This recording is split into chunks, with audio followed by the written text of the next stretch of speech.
L'IMU fa sempre discutere, comunque la si veda, ma soprattutto la si paghi. Polemiche a distanza tra l'amministrazione comunale di Monfalcone, guidata dal sindaco Silvia Altrane, e le opposizioni in seno al Consiglio Comunale sui calcoli e modalità di pagamento dell'imposta municipale unica.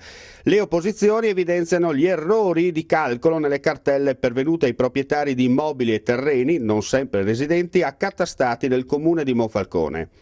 Lamentele che gli stessi hanno rivolto alla parte politica e questa ha subito provveduto a manifestare per mezzo stampa gli errori di chi governa la città. Un passo indietro però è d'obbligo, ma soprattutto diritto di cronaca verso i telespettatori. L'IMU a Monfalcone per la prima casa è stata calcolata al 3,9 per 1000, un punto in meno sull'aliquota base, mentre sulla seconda casa all'8,9 per 1000.